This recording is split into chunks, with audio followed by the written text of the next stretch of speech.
In this video, we'll take a closer look at how the blood flows through the heart. The cardiac cycle includes the events that take place in one complete heartbeat.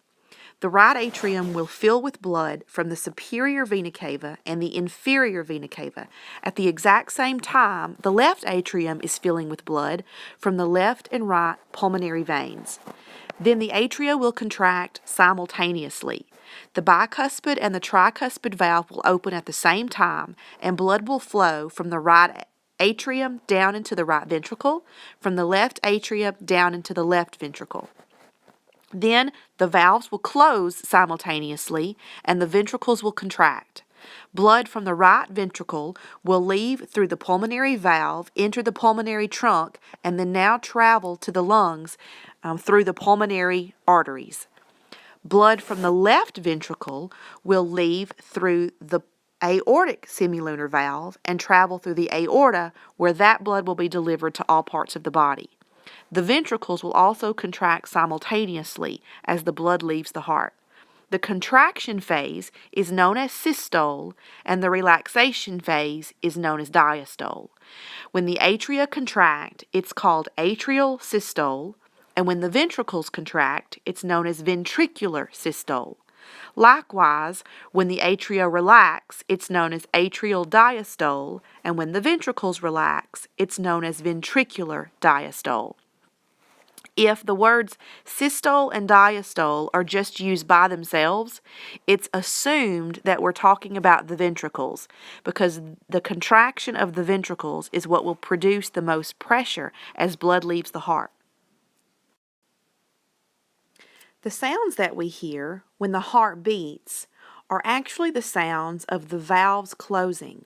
It's impossible to actually hear a muscle contraction.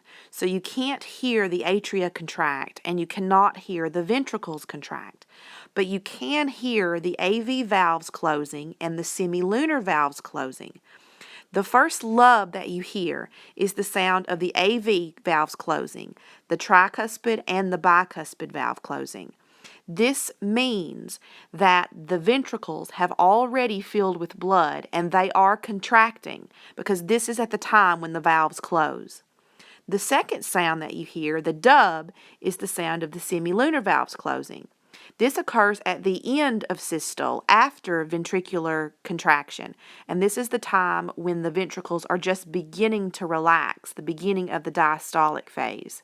And again, the semilunar valves prevent the backflow of blood from the aorta and from the pulmonary trunk back down into the ventricles. Abnormal or unusual heart sounds are called a murmur.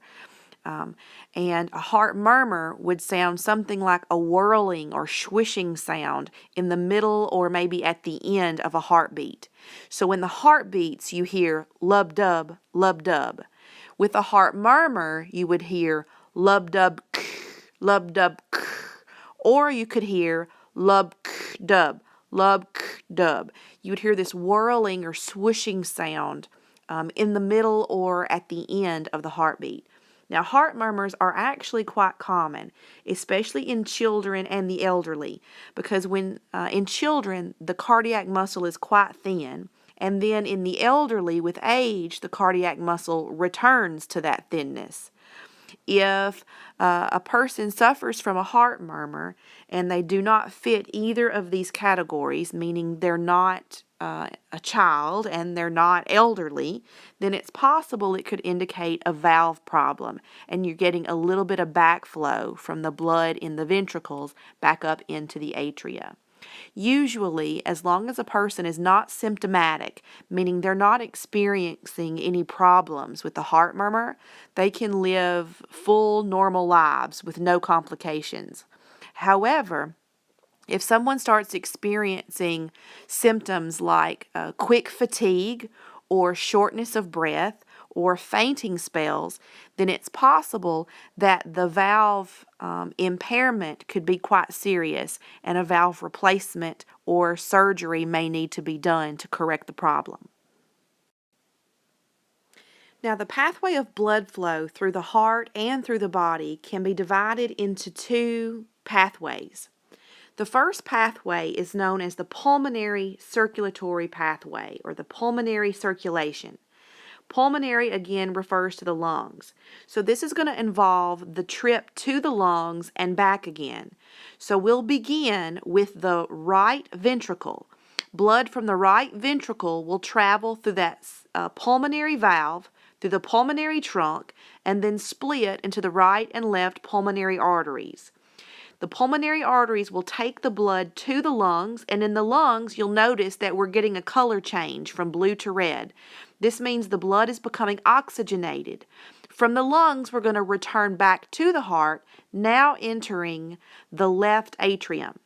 So this pathway from the right ventricle to the lungs and back to the left atrium is known as the pulmonary circuit. Now, after the pulmonary circuit, we pick up with the second pathway, which is called the systemic circuit. Systemic circulation is the pathway of blood from the left side of the heart now to the body or to the systems.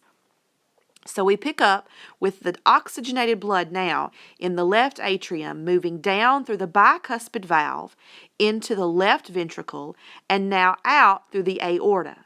Then the aorta will carry the blood to all parts of the body. So you see it branching upward for the upper extremities, the head, the arms, and then you see it branching downward for the lower extremities, the legs, the abdominal cavity. Here in the systems is where gas exchange will take place. So you get another change, now from red back to blue. This tells us that the oxygen is being released and the carbon dioxide is being picked up. Now we're going to return to the right side of the heart from the body. So from the lower extremities, the capillaries will merge all with veins, and the veins will all connect with the inferior vena cava. From the upper extremities, the capillaries will merge with veins, which all meet with the superior vena cava. Now blood will enter through the inferior and superior vena cava into the right atrium. From the right atrium, the tricuspid valve will open, and now the blood enters the right ventricle. From the right ventricle, we pick back up with the pulmonary circulation, because now we're going back to the lungs, where the carbon dioxide will be released and the oxygen will be picked up. So one more time, two pathways of circulation within the body. Pulmonary circulation involves deoxygenated blood traveling from the right ventricle to the lungs to get oxygen and then back to the left atrium. Then the systemic circulatory pathway picks up. From the left atrium, blood will move down into the left ventricle. From the left ventricle, blood will travel out of the aorta, then to all parts of the body where the oxygen will be delivered to the systems. Now the deoxygenated blood will return back to the right side of the heart and the pathway starts over. Now let's take a closer look at the specific pathway of blood flow through the heart and through its vessels. I'm going to begin on the right side of the heart. Now remember that the right side of the heart will always have deoxygenated blood. The blood is coming back, it's returning back from the systems. So blood will enter the right atrium first through the superior vena cava, and blood will also be entering at the same time through the inferior vena cava. As the atria fills, the tricuspid valve will open and blood will pass from the right atrium down into the right ventricle. The right ventricle will fill with blood, then the ventricles will contract. Blood from the right ventricle will now travel through the pulmonary valve into the pulmonary trunk, out through the pulmonary arteries. The pulmonary arteries will take it to the lungs, where now we become oxygenated. Blood will leave the lungs, travel back to the left side of the heart, because the left side of the heart deals with oxygenated blood. So returning from the lungs, blood will enter the left atrium through the pulmonary veins. The left atrium will fill with oxygenated blood. Then when it's full, the bicuspid valve will open and blood will now travel from the left atrium down into the left ventricle. As the left ventricle fills, it will contract and blood will leave the left ventricle through the aortic valve into the aorta and travel to all parts of the body. In the body, in the systems, gas exchange will take place, and then the blood will return back to the right side of the heart. Now, I'm describing this pathway one side at a time. I did right side first, then to the lungs, then we come back to the left side. From the left side, we're going to the body. Now, even though I'm describing this pathway right side first, then left side second, please understand that the right atrium is filling at the exact same time as the left atrium. The blood is just coming from two different sources. On the right-hand side, blood's returning through the vena cava. On the left-hand side, blood's returning through the pulmonary veins. The bicuspid and the tricuspid valve open at the same time. That's the lub that you hear in the first sound of the heartbeat. The ventricles also fill simultaneously, and they contract at the same time. But the blood leaves going to two different destinations. Blood from the right ventricle is leaving out the pulmonary trunk going to the lungs. Blood from the left ventricle is leaving through the aorta, traveling to all parts of the body. The last topic in this video deals with the blood supply to the heart. Now, even though the atria are filled with blood and the ventricles are filled with blood, this blood does not nourish the heart itself. It does not supply the oxygen and the nutrients that the myocardium needs. The blood that's within these chambers are strictly for the body. Now, what nourishes the heart is its own set of arteries and veins. Branching off of the aorta is a group of arteries known as coronary arteries.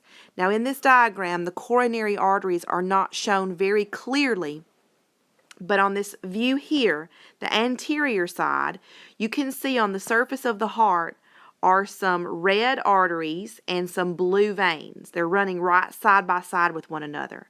The red arteries form the coronary arteries. This is carrying oxygenated blood directly from the aorta to the myocardium of the heart, supplying it with all of the oxygen that it needs. The deoxygenated blood is being drained by the cardiac veins. Now, in blue, on this side are the cardiac veins.